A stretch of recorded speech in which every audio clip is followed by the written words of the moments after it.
Fanovana ny lalàna amin'ny feno mpanohitra nampiakapeo ireo député TIM.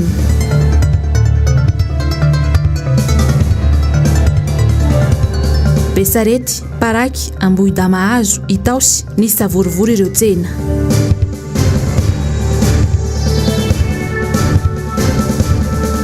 Sakafo farany herinandro amin'ny sakafo nohanina.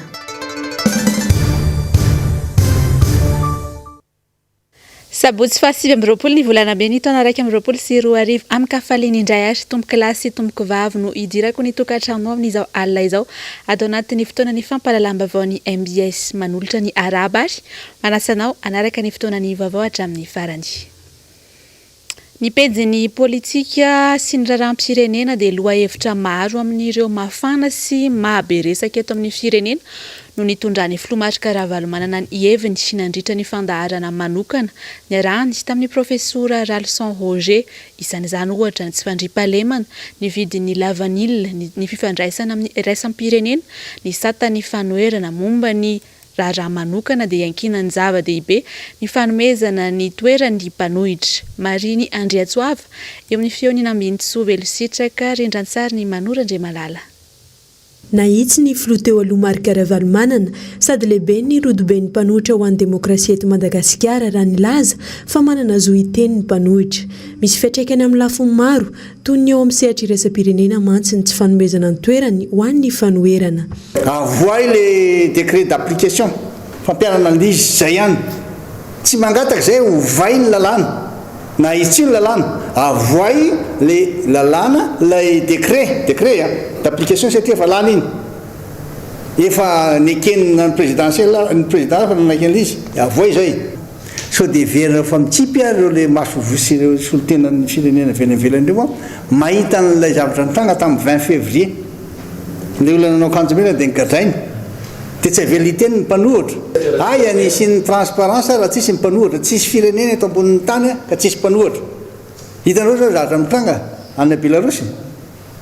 mpanohitra anankiray ny tany anaty avion dia nanjany ny izy rehetra misanctionné azy rehetra itanao zany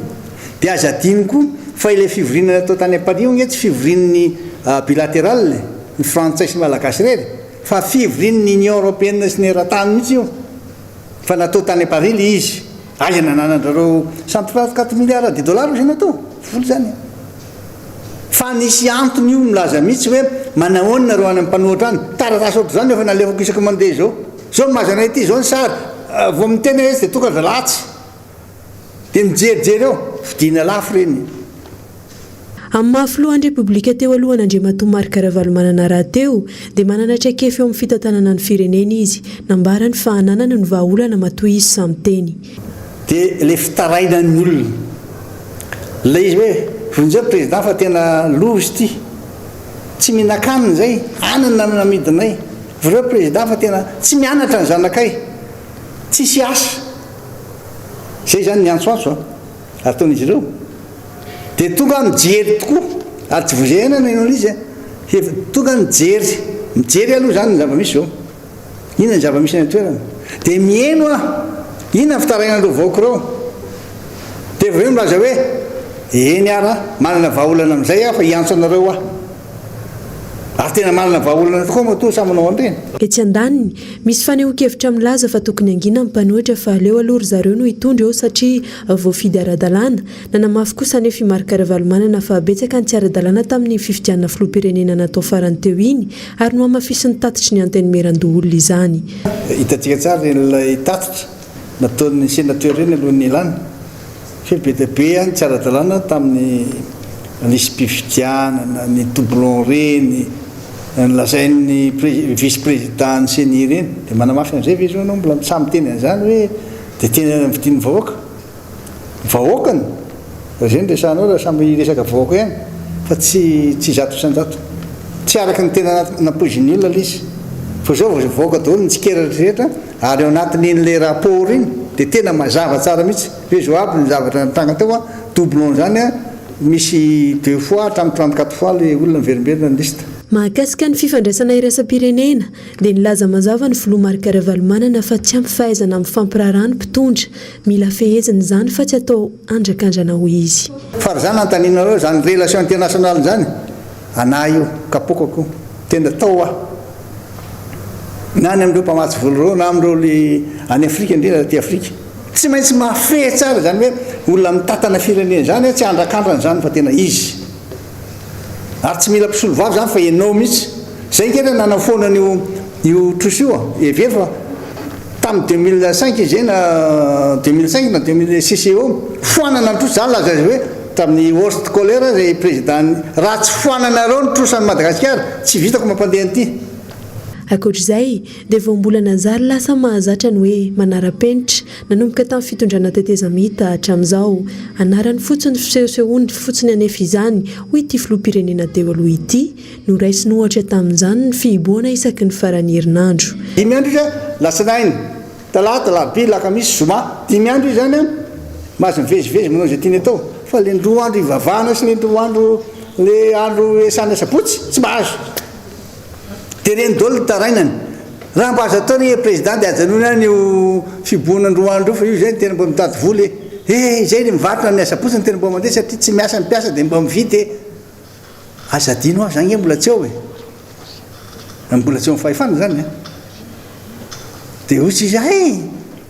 fa tena zay mavoazy dia mieritreritra ave na fa marina zany logika ave zany manara-penitra ave zany.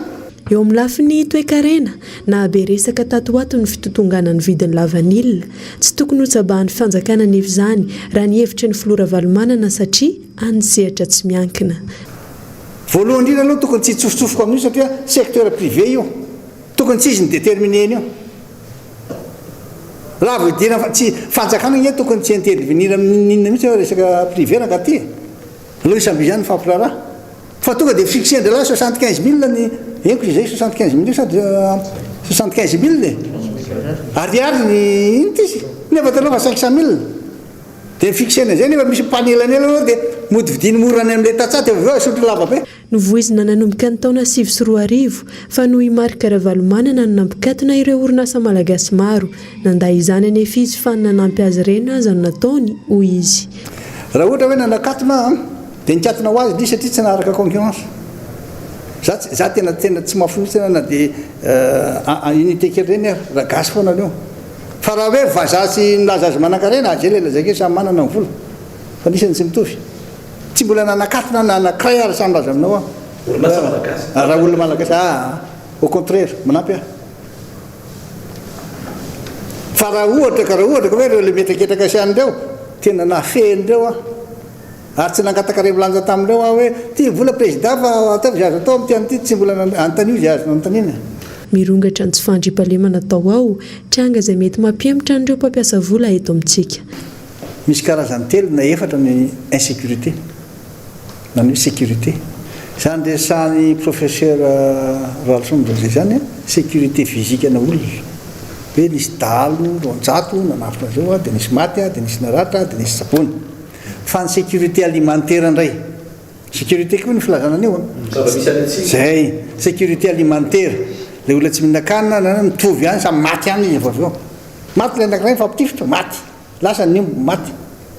dia sécurité alimentaire indray tonga tany la nijerijery eny nyteteka eny maty indray le olona eo sécurité koa zany dia sécurité ny investisseur ino koa ny sécurité ny investisseur zay tsy maintsy mila sécurité ny investisseur zay vao tonga mampiasa ny volana eto Madagasikara fa tsisy olona daly eo hoe ndavany Madagasikara aho dia andray risque dia investir nefany vola fa tonga ny diaziny rahalahy nanao arabe izy nanao réparation na route amin'ny alalany fery izy tsy nahazo vola nanao trampanjakana izy nanao manara-penitra izy tsy nahazo vola tsy sécurité dia reo olona ny asa atao amin'ireo rehefa tsy nahazo dia tsy voaterina sorona dia reny indray lasa nanao zay ataony le manam-pahaizan'ny professeur teo. mahakasika ireo orinasa-panjakana toy ny jirama sy ny armady indray dia ny fahaiza mitantana sy fahaizana mitondra olona ny vahaolana narosiny ilaina ho izy ny manome fahefana sy fitokisana ny hafa fa tsy hitsabahana daholo ny zavatra rehetra. io armady io misy ny atao hoe cloche zay ny anarana zay tena olona tena zany natao hoe professionnel na hoe manara-penitra nalaina tany amin'ny Lufthansa ny chancelier allemande mihitsy nanampy hoe andao seko manampy anareo ny consultant reo ato amin'ny Lufthansa anampy Madagasikara dia io ny nanampiny azy io ny ray dia jirama tsy nahita délestage nareo ny indray mandeha tamin'izany tonga to misy an'le misy mahery ray teto dia namena azy mihitsy araka le ndresan'ny professeur hoe nomena azy mihitsy ny fitantanana zay le hoe midélégué pouvoir ianao fa tsy tantanana daholo izy rehetra tsy nisy teto na izara tsy afaka mintervenir amin'ny jirama mihitsy zao natao zao ozy izy anangana anao mandrosezitsika anangana an'le usine be reo dia nanapatra azy avy any zay nanafarany azy tany izy zao nanaovantsika prix amin'reto mpamatsy pétrole reto zao ny zavatra ataony reto ataovy raha azy fantatrao fa mahita résultat amin'io tsisy zany délestage zany tenenareo raha tsisy zany hoe rano tsy nisy zany teto dia nakabidon ohatran'io. Nampiseho ny filoha Marc Ravalomanana tamin'ity fandarana manokana ity fa mbola manana ny mahizy azy izy ary vokotra kefa tamin'ny fitantanana ny firenena.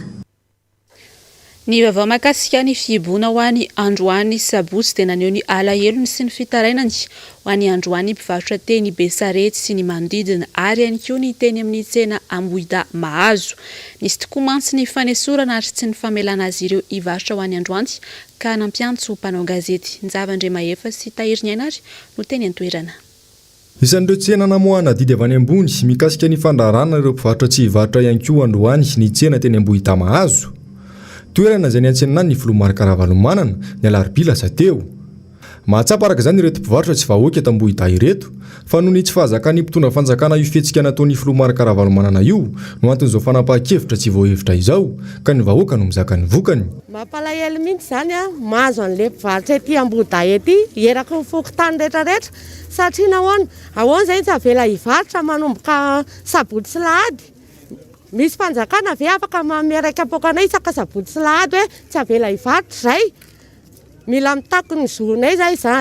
zany tsy maintsy mivarotra zay raha fa tsy manome anay fanjakana sabotsy sy lahady pe sakafonareo sabotsy sy lahady zay tsy maintsy mivarotra ninina ataon'ny fanjakana eo zay tsy aleta. Zay zany vahoaka mijaly zay dia mitaraina ny dady zay. Fa ninina zavatra mitrango eto zay manohana Ravalomanana hatramin'ny farany fa mbola kely zay dia efa nanohana zany. Mijaly zay fa poretiny tsy avela mivarotra. Dia mangataka zay zany ny fanohanan'ny dadanay hoe inona ny ijerevany andreto vahoaka nankadin-dramamy sy Ambohida reto fa oraorahonany olona amin'ny zavatra tsisy fotony izay vahoaka malagasy dia ahoana izay tsy hinan-kanina. Nga izy manome fanampinanay sa mametoana fameno vahoaka. Nohonany olona mila mitady voly. Fa tsy hoe noho ny fandalovany dada tsy azakandra olodinina n'le fiainana eto Ambohida amin'ny resaka tsena. Ny vahoaka aloha zany dia faly daholo tamin'ny fahatalovany Ravalomanana fa ny ino moa zany ny sasany efa marary fo dia tsy hay intsony hoe le fandaloha ve naparary fo anazy sa inona naparary fo anazy dia lasa le vahoaka amin'ity zany tena tsy avela hivarotra mihitsiny. Dada ihany dia nenay dada foana avereny dady. Toy izay ihany koa ny tetsy Besarety. Vao maraina dia tonga teny an-toerana ampitany filaminana sy ny vokotany nandrava ny tsenan'ireo mpivarotra legioma teny an-toerana. Tsy nahafaly ireo mpivarotra nefa izany satria betsaka ny fantiantoka ka nanomaso-karena aza mbola tsy miverina akory. Ho an'ireto mpivarotra legioma nampiantso mpanao gazety ireto izao dia avy lavitra izy ireo ny tonga tetỳ Besarety andafy ireto entana ireto. Saingy no ity fepetra tampotampoka ity dia simba avokoa ny entan'izy ireo ka fa antiantoka iray lavaka no miandry azy ireo. Simba daholo ny entana rehetra na valerany entanay ato manapitrisana sakananay tsy hivarotra. Zavoka tena masaka tena mampalahelo mihitsy mahazo anay amin'izao zavatra mahazo anay izao. Mahavariana anay ny fitondram-panjakana fa eto zany anay zavatra hitaraina anay mihitsy dia le mivahoaka majinika sy le ambany tanàna arovana tsy hivarotra. Fa ny épicerie tompoko mba mampalahelo anay hoe le manan-karena ve le manan-koanina ve no ampanjakana amin'ny ty lalam-pitondrany ity fa le majinika zany tsy rendy zao. Zay dirana trosan'olona ny entana trosany akanazy nefa tsy avela hivarotra zay fa anjehana toy izao foana manao zay no mangalatra. Maninona zay no anjehana ohatr' izao angalatra ve zay sao aninona? Ny entanay zao isaka latsinainy nalaina ny entanay ny analavory a lamparapatonga ny sabotsy ilay izy nefa ny entanay zao loha daholo tsisy raisina sonina ny ray rarina ny azordira ve zany le entanay nefa entana vidina vola fa tsy nangalarina ilay izy mampalahelo be mihitsy ilay fitondrana. Fa teny amin'ny tsenany paraky ihany koa dia nipoaka mihitsy ny bomba mandatsa-dranomaso any androany rehefa nitokona ny mpivarotra. Nisy nisepitra ka voaterina lefa teny amin'ny hopitaly toy ny hita tany amin'ny toerana hafa dia tezitra ny olona fatsy navelany varotra Ravorafy Mahenina sy Tokra Marolahy. Randro fiboana ny androany tsy nateraka izany satria saika nivoaka ny arabe avokoa ny olona naneho ny fahatezerany. Tao ireo nilaza ho nanenina tongotra matanana ny fidiny filoha amin'izao izay tsy mitondra vahaolana fa mbola manome fahasorenana ny vahoaka ihany. Tsy mety ny ataon'ny fitondrana tompo tena tsy mety. Tokony mba asiana ihany zany fijeryna le madinika na teny zavatra zay satria reo samy zareo nge nivoky mihinana reo any amin'ny grande surface miatsena nitasaha madinika nefa aty amin'ny sisina arabe ny miatsena. Tsy mety ane zany ary zavatra ataon'ny fitondrana io zany dia tena hoe io ihany zany sarana vahoaka ambany tanàna zany ny amin'ny 2023 any. Hitanao eo zany 2023 zany mbola hiverina eo izy mijaly zahay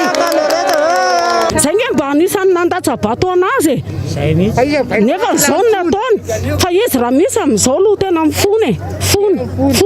tsy napoziny disy fanantenana raha ohatra lefa lenjena le mpivatsy ireny fanjena dalana mba mivoatra foana daholo ny daly rehetrarehetra fa le fanjakara misy ihany tsy raha le voaka madinika tsay ihany ao zany le olona fidy anazy aloha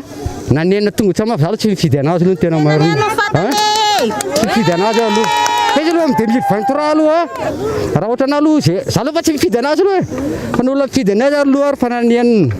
Mitaraina ny mpivarotra teto paraky amin'ny fampiasana bomba mandatsa-dranomaso nisy aza ireo nahiditra hopitaly tsy nahazaka izany. Tsy mivarotra zay fa korotana ohatra zao fanampiana tsy misy ny atsembohan'ny tavanay ny nananay zay mbola korotana maneno zay ny vonoana miajana mividy vary ery tonga dia crimogène natora zay olona anankiroa zava dia mba zavatra mety zany nefa ny olona mitady vola mamety ve zany tsy manaja zoany olombelona manena ny olona ny aviatsy avy hivarotra fa manena raha atao an'le afolona amin'ny rakabe folo ihany le izy zay zany tsy nanapohan'ny tendroany te tsy afaka hivarotra tsisy fampilazana meloa ny etan'olona rehetrarehetra efa azo zao nefa amin'ny efatra maraina polisy dia efa tonga manala an'le mpivarotra ny olona tsy mihinana tsisy hoan'ny olona ny azo ny olona androany hoan'ny olona androany dia tsy haiko inona zany ny vahaolana ataon'ny fitondram-panjakana amin'izao nefa mibomba crimogène teo nalefa le polisy anay zay nge tsy mangalatra fa ny etanay ny alana ivolany amidinay dia zao zany raha misy ny sepitra zany dia iampy ihany le aretina dia hoe eny andrefa mananjary indray misy corona misy sepitra daholo ny olona raha nisy le filatsahana hoe androany sabotsy sy alahady tokony nanomboka alatsinainy talata alarobia dia efa mba naheno tamin'ny vaovao rehetrarehetra tamin'ny tele zay ny entanay tompoko alakamisy dia efa mihainy clientanay daholo ny entanay sabotsy sy alahady zao nefa zao maraina izay zany nanomboka amin'ny 5 sasany dia efa korotaniny zareo ny entan'olona aty aminay tsy zarery fa reo mpivarotra rehetrarehetra eo efa amina million daholo ny entan'olona zao perta nefa alatsinainy anao versementn'olona daholo mpivarotra rehetra. Tsy nanaiky moa ireo mpivarotra fa tsy maintsy hanokatra tsena rahampitso izay fetin'ireny raha teo fotoana fanararaotana hitadiavana vola kely satria toy ny vanim-potoana toy izao ihany no tena mandeha ny tsena. Fa anisan'ny vaovao nisongadina ho any androany ihany koa ny fitokoana ny mpivarotra legioma sy ny mpivarokena teny Itosy. Mitaraina nona sy matiantoka ireo mpivarotra Ravorafy Mahenina sy Tokra Marolahy Ajany.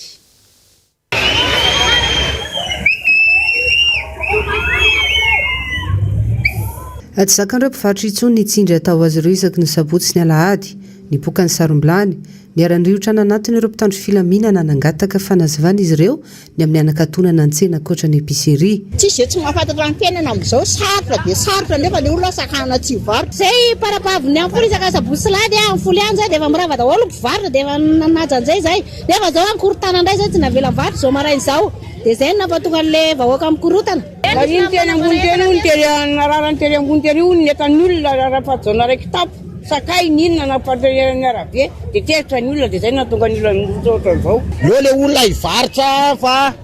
mampanaelo le olona vahoaka madinika inona ary no hoanina lahady nefa sabotsy lo izy mba hivarotra manao aloha izy hoe tsy mahazo mivarotra zao tamin'ny enina sasamaraina zareo dia efa nanomboka mivoaka teo hoe ahorony daholo ny entana tsisy mahazo mivarotra niza tsisy mahazo mivoaka tsisy mahazo manao ninina tonga dia ohatran'ireny andeha hisambotra mpangalatra ireny zareo miteny anay ety anany ety amin'izany fotoana izany tokony mba misy fampilazana meloa. Nitsikaritra talohan'ny fitokonana efa namoaka entana toy ny mahazatra ireo mpivarotra legioma sy hena teto an-dranomanitra avy hatrany dia nanakatona tsy misy alaharo ny mpitandro filaminana tesitra ny akamaroan'ireo mpivarotra ka avy hatrany dia niray feo ny tabataba ary nitangorana eraky ny arabe tsy hitan'ireo polisy intsony teto izay natao ny olona efa nitangorana manodidina azy ireo.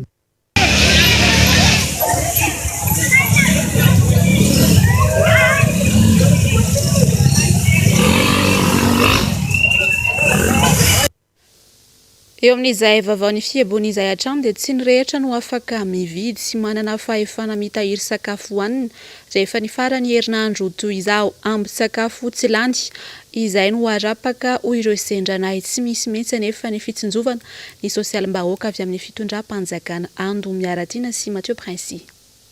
Mitrongo voahomana ny malagasy tsy misy ny sakafo hohanina ny aretina nefa mamely. Tsy ny rehetra no manana fahafahana hividy mialoha na koa manana fitaovana afaka hitehirizana sakafo. Tsy maintsy mionona amin'ny zava-misy eo am-pelantanana hoy ireto sendrana ireto. Raha tsy voamaina, vary, ambin-tsakafo sisa tsy lany no arapaka, ny ankizy no tsinjovina, ny lehibe kosa miafiafy na tsy mihinana mihitsy aza. Tsotorona fotsiny ohatran'ny hoe voamaina ohatrohatran'izay fa tsy mividividy elo moa na ohatran'izay satria izay tsy manana fitahiry. Ambiny entana omaly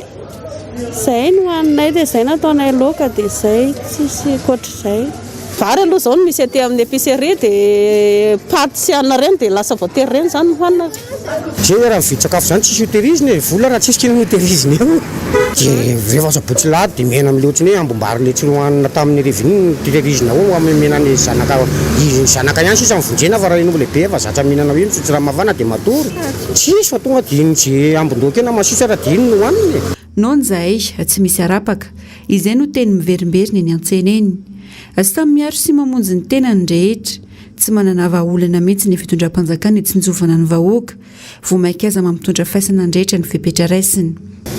Fa tsy tonga dia tohatra izao ilay izy dia lasa sahirana ilay vahoaka zay hoe ilay fitototon'ilay olona nginy dia mpitandro filaminana zany dia miandry ny olona tsy maintsy minakanina satria mihinana ny mahasamihafa ny andavanandro sy ny sabotsy lahady arany izao ny olona mandeha ran'ny tanàna tokony tsisy n'izany fiobiohan'izany mihitsy izy fa samy miaro ny tena. Efa miantraikatra amin'ny vilany isan-tokantrano zava-misy ankehitriny mangony fotsiny fahasahiranana menjady amin'ny isan-tokantrano maharary ny sosialim-bahoaka tsy misy vahaolana maty-paika avy amin'ny fitondram-panjakana.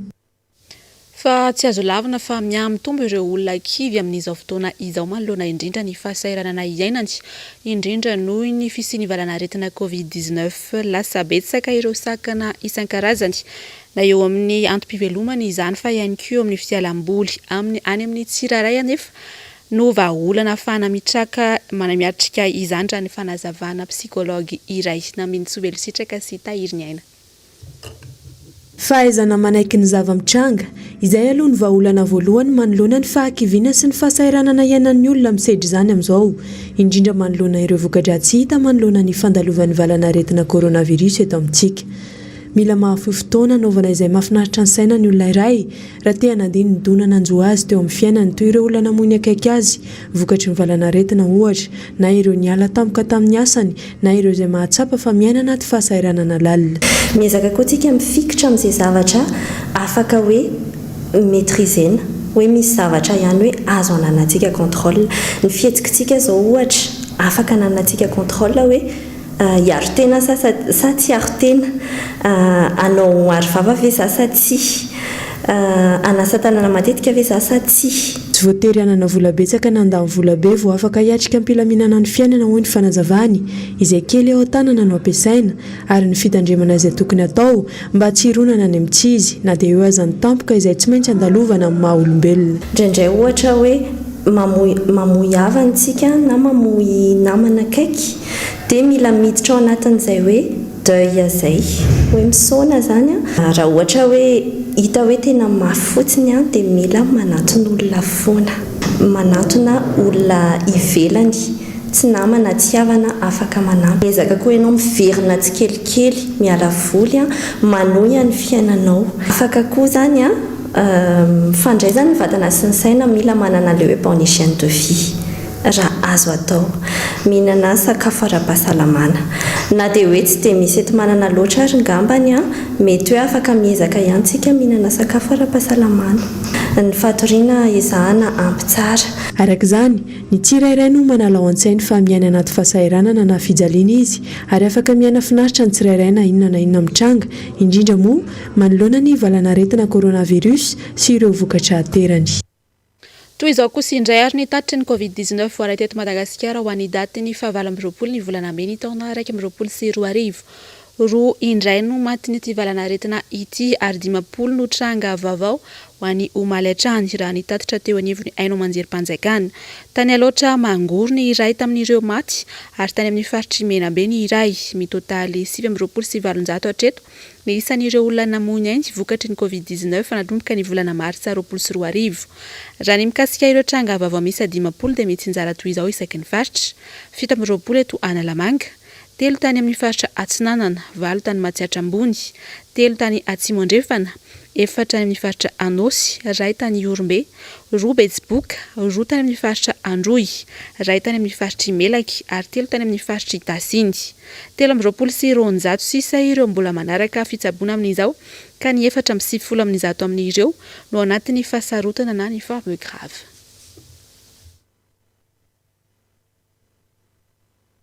Eo amin'ny vaovao tapatapany kosa indray dia may ny atoandro teo ny doany iray ao Mahazaza Ambohimangarova raha ny fampitam-baovao tsy fantatra mazava ny nahatonga ny firehetana. Mbola eo an-dalam-panaovana ny fanadihadiana moa ny tompony andraikitra. Raha ny faneho-kevitra voaray dia isany maneho ny fanembazimbana ny soataovana maha-malagasy no mahatonga ny loza toy izao eny amin'ireny toerana manakasina ireny.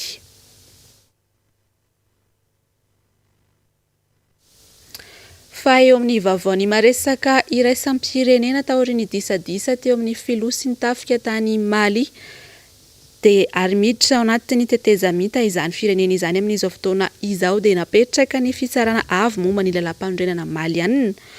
Tamin'ny fomba ofisialy tany an-toerana Omaly, ny filoha Vaovao nanana ny fanapahan-keviny manokana koa anefa ny vondrona iraisam-pirenena sy ny mpamatsy vola. Namindsoa Velositraka sy Tahiriny Aina. Nambaran'ny fitsarana avo malianina tamin'ny fomba ofisialy fa ny kolonely Assimi Goïta no filohan'ny tetezamita any an-toerana manomboka izao. Na irovaika ny hetsika nataony nandritra ny fanonganam-panjakana ary izao izy tsy nanaiky raha tsy nahazo ny toerany ny filoha izao. Niala tanteraka araka izany ny filoha malianina Bandao sy ny governemanta notariny Mokhtar Rouar. Efa tsinjon'ireo lehibe ny mpisorona tany an-toerana ihany fa azo ny fandreseny ity mpitolona ity. Isan'ny tanjona apetrany ny ady amin'ireo mpampiroro jihadista ary tsy maintsy ho resy. Mitsipaka tanteraka ity fandraisan'ny tafika ny fahefana ity anefa ny fikambanana iraisam-pirenena. Ity farany izay milaza fa anasazy ny Mali noho ny fanapahan-kevitra niraisina tany an-toerana. Efa nampianto ny fanampian'ireo miaramila malianina rahateo ry zareo Amerikanina raha toa ka mbola tsy fantatra mazava izay fanapahan-kevitry ny eo anivon'ny vondrona Eropeanina. I Mali moa izay firenena teo ambany ziogan'ny Frantsay nanomboka ny taona 710 hatramin'ny taona 710.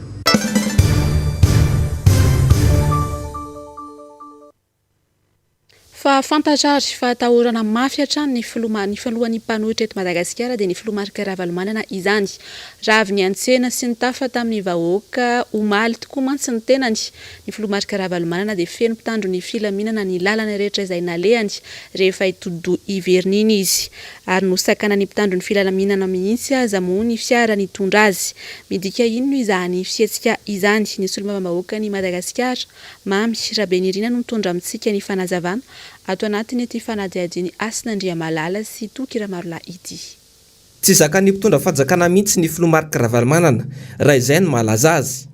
Isak'izay metsena sy mitafa amin'ny vahoaka eny fotony, eny na hatrany ampiangonana azy dia tsy maintsy misy mpitandro filaminana hatrany mitsikilo sy mijery izay rehetra ataony. Ho an'ny omaly raha tena amin'ny distrika Nambohidratrimo iny mantsy ny filoha Marc Ravalomanana dia nosakana ny zandary ny fiara nitondra azy sy ny mpiambina azy.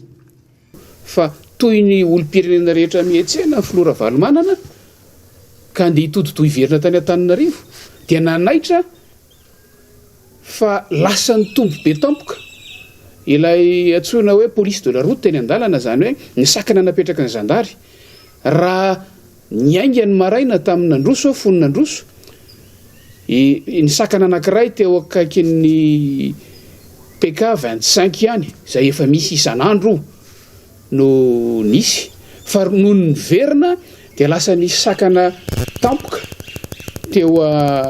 tafitanànany mahitsymihitsy teo anoloan'ny brigade gendarmerie dia nisy sakana tampoka ihany koa no fironina tampoka teto amin'ny poste fixe eto amin'ny commune Anosiala. Zany hoe mandra-pialatany mahitsy mandra-patonga taty Ambohidratrimo dia sakana nataony avy amin'ny tobon'ny gendarmerie anankitelo no nisakana ny fiara nitondra ny filoha Ravalomanana. Somary manaitra sy mampametra-panontaniana hoe fa inona no mitranga raha ohatra raisina amin'ny olom-pirenena tsotra mandeha azy fantatra tsara nge ny fiara mitondra ny filoha Ravalomanana tsy miafina ary izy amin'ny maha-filoham-pirenena teo aloha azy akoatry ny andraikitra tanany izay voalaza ny lalam-panorenana mametraka an'io andraikitra mahalehibe ny mpanohitra azy io voalaza ao anatin'ny artikla 420 ao amin'ny lalam-panorenana izy no ataontsika hoe nanarakaraka ny nahazo voalohany tamin'ny fifidianana filoham-pirenena farany teo misy andraikitra tonga dia omen'ny lalam-panorenana azy amin'ny mapitarika ny mpanohitra sy mivondro ny mpanohitra eto Madagasikara azy zany hoe misy sata farafahakeliny anankiroa na anankitelo ahafahany mivezivezy sy mitsidika ny vahoaka nagaga hoy dia hoe raha efa fantatra ary fa ny filoha Ravalomanana no tao anatin'ny fiara ary mpiambina azy izay zony amin'ny filoham-pirenena teo aloha azy manana an'ireo mpiambina azy ireo no tao anatin'ny fiara sasany dia mbola ninina no sakanana tamin'ireo toerana anankitelo izay voalaza teo ireo zavatra tsy mbola nisy mihitsy zany rehefa notaniana ny mpitandro filaminana aty ivelany hoe rehefa misy zavatra sahala amin'ireny ve efa fantatra hoy ihany olona ao anatin'ilay fiara efa fantatra ny satany efa fantatra ny fisian'ny mpiambina izay miaramila avy amin'ny tafika sy ny sisa omen'ny fanjakana azy mbola inina sakanana ihany eny an-dalana. Izay zava-nisy tena milalana izay nalehan'ny filoha Marc Ravalomanana omaly. Betsaka ny fantaniana mipetraka amin'ny tranga toy izao hoy hatrany ity solombavam-bahoaka ity. Ny fantaniana mipetraka dia hoe inona ny tanjona sanatria mivavaladiny lela ve nisy finiavana fisambotra ny filoha Ravalomanana mipoitra tampoka rehefa tonga nitsidika ny faritra taty amin'ny andrefana Antananarivo ity izy sady tonga amin'ilay fihetsika sy fanapahan-kevitra tatoato isaky ny misy fivoahan'ny filoha Ravalomanana tonga amin'ilay hoe intimidation fotsiny ihany. Fantaniana mipetraka izay mbola tsy nahita ambaliny hatramin'izao fa manaitra fotsiny hoe tsy vao izao ny filoha Ravalomanana no mivoaka ny tranony manatanteraka ny andraikitra amin'ny maha olom-pirenena azy fa amin'ny maha olona mpanao politika sy lehibe ny mpanohitra azy ihany koa. Tadidintsika koa tamin'ny taona lasa nandeha nivavaka tamina toeram-pivavahana anankiray raha ny filoha Ravalomanana dia nandrasana sy nilana vaniny teo ambaravaram-piangonana noho ny vita fitaovavahana tamin'izany fotoana izany. Ireny zavatra ireny ve ireny toe-javatra ireny ve no iverina indray amin'izao fotoana izao asa inona mihitsy no mitranga mifanojo amin'ilay fotoana nakatoava ny antenimiran-doolona n'ilay lalàna manova ilay lalàna mifendry satan'ny mpanohitra eto Madagasikara manova hoy izany rehetra izany akory dia tsy mandehandeha ho azy fa ao raha na inona ezaka ataony mpitondra fanjakana dia tsy hitondra soa ho any ity firenena ity izao fiantsika izao sy izay mety ambadika izany rehetra izany. Tsara ny mampatsiahy fa na tsy nihetsika tao an-traniny aza ny filoha Marc Ravalomanana tamin'ity androany ity dia tazana ary mbola niatrana manoloana ny trano fonenany hatrany ireo mpitandro filaminana ireo. Fa nitondra ny heviny mahakasika ny fitokoana ny mpivarotra ho an'ny androany ihany koa moa ity solombavam-bahoaka ny Madagasikara voafity tao amin'ny distrikta Ambohidratrimo ity nanazava izay mety ho antony izany ny tenany ary nanamafy fa ny noty navoaka ny tompona ndraiky mpanjakana ihany no nampiteraka ny korontana. Ravirazafy Mahenina sy Tokotry Marolahy. ity ilay anao tonyvoaka omaly milaza fa ny épicerie irery ano afaka mivarotra hatramin'ny iray oratolakandro misy tomboka sempanjakana ary naparitaka tany amin'ireo fokontany manerana ny Antananarivo na ilika tany ampanohitra indray anefa tsy fahomby azy ny tompony ndraiky mpanjakana tamin'ity noto nyvoaka ity. Eo indray ilay mandroso miemotra mitranga miemotra hoy ny fitentsika azy sadasada hoy ny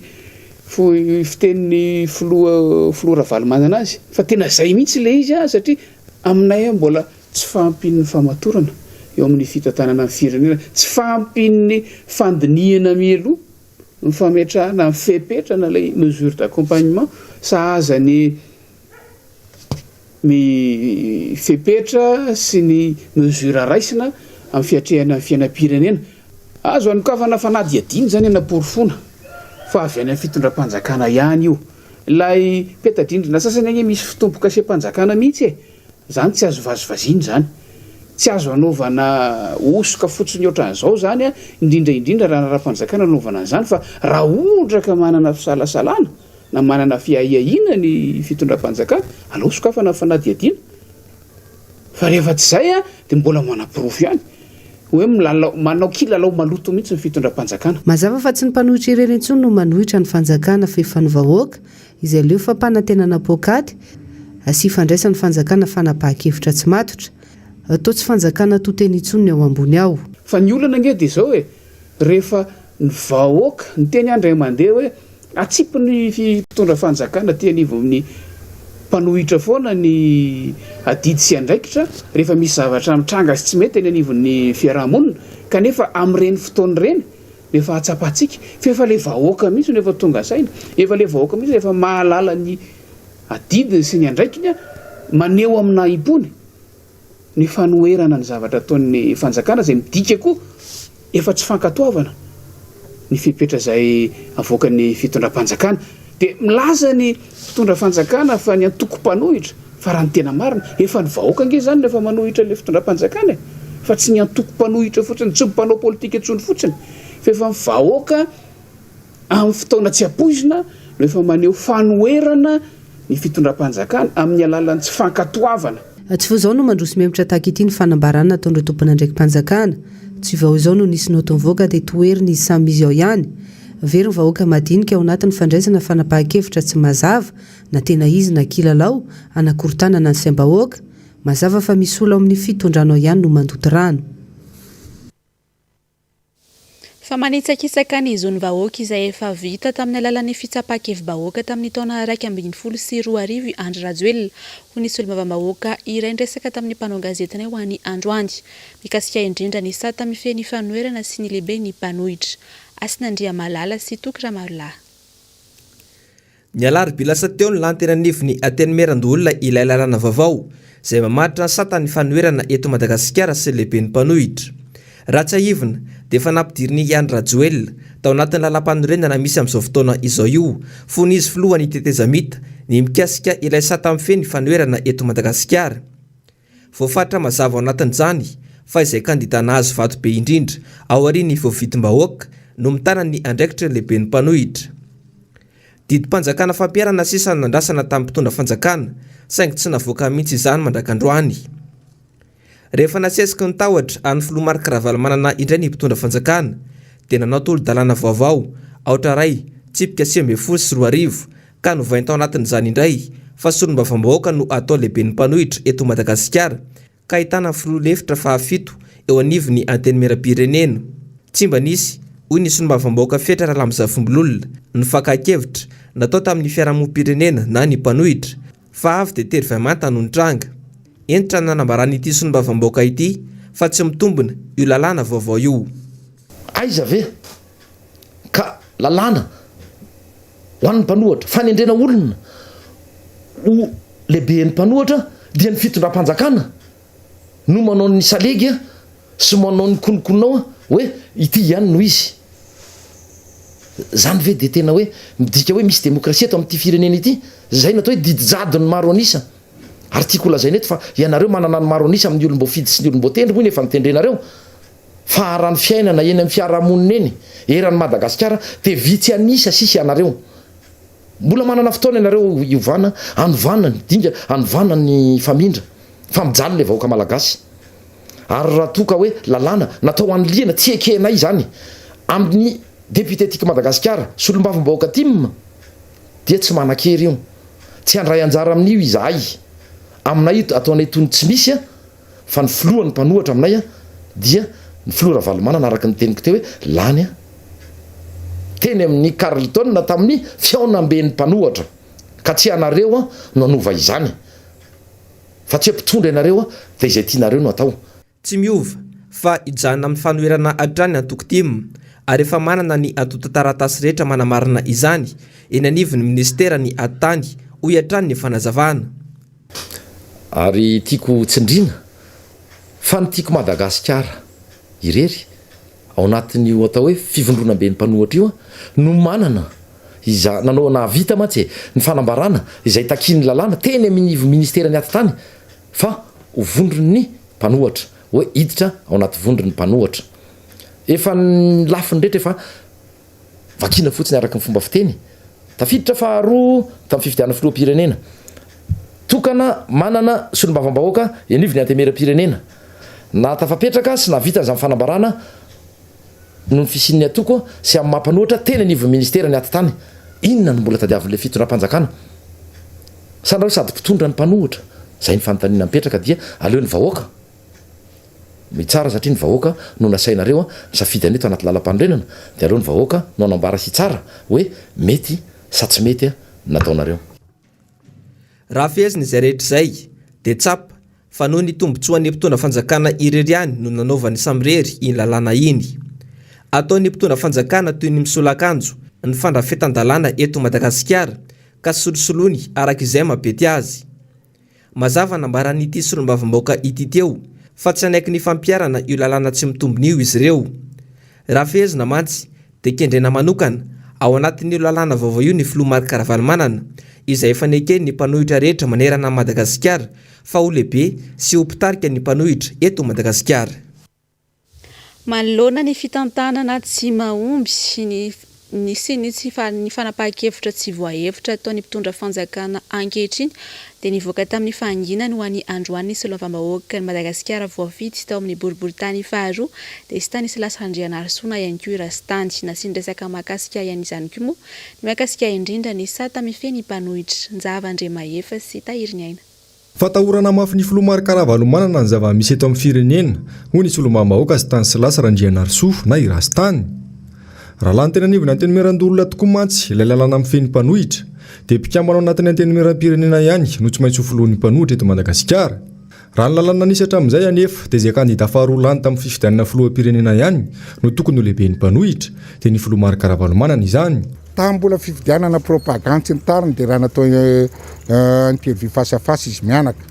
dia io président io mihitsy milaza hoe ninahako a raha lany aho izy raha lany a dia Ravalomanana ataoko lehibe amin'ny mpanohatra dia io ary izy fa lany dia maninona tena olona mpideparolona tsy dia mbo mitanany teniny tena olona tena tsy mendrika ray aman-dreny filoham-pirenena ny olona tsy mitanany teniny an'izany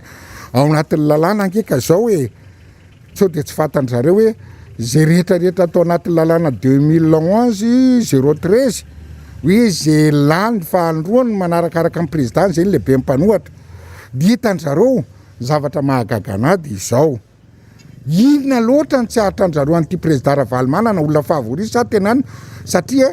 tena akenjehana amin'ny rehetrarehetra tena atahorana ve sa tena inona ny zava-miafina anaminy fa tena zavatra rehetrarehetra na ny orinasa na ny rehetrarehetra na ny zavatra politika efa mipetraka ara tokony président Ravalomanana mendrika an'io andray an'io président mpanohitra zay fa zay aloha nofinofina aniza na lalàna brinel io naniza nitany efa tsy mantsary mivona amin'ny tokony izy zay député tompo tim dia tsy anaika ninina naidinanay an-dalambe ary fa tena hoe tena famitaham-bahoaka ary fameryverezana zany efa resin'ny fahatrana tanteraka ny vahoaka malagasy amin'izao fotoana izao hiatrany ity solombavam-bahoaka ity nofinofy sisy araka izany raha ity fitondrana ity no antenaina navitra ny Madagasikara tsy mahafantatra akory ny tena lahara-pahamehana sy ny marana ny vahoaka ny fotony raha le lazanareo mampalahelo le 6%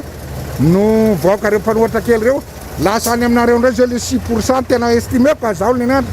estimeko 6% sy manaraka anareo raha farany betsaka ary tena fakivinana dia asoro nge reo miaramila reo sy reo mpitandro filaminanareo fa raha pitsonareo de efa tsisy akasitrakareo tena milary de iny ve de raha valimanana de arahana zantary mafiry avesa avereo inona loatra ny tsy atran'io président io nefa président tamin'ny fitonany ange izy hitako tena namokatra ny héros tamin'ny fitondrandro ohatrinona 8000 ny héros zao rangaty efa foady saingy de nareo ve de mbola mieritreritra hoe mbola isy résultat mbola avo de tsy mbo jerenareo reto afa 90% fa tena tsisy hoanina ary ho fato azy raha pitso fela olona 4% kely miterery dedy io de tena manasoaso mbala zao marina rangavo voaka fa samy malagasy tsy alasan'rery ange Madagasikara fa tsika mianakavy de tsy mampagoraka anao ve reny olona nono mato azy any amin'ny hôpitaly. Tapitra ny fampalalam-baovao tamin'izao alina izao mankasitraka anao nanaraka izany hatramin'ny farany mametraka ny veloma mandrapitafa ho amin'ny manaraka indray ary tompoko.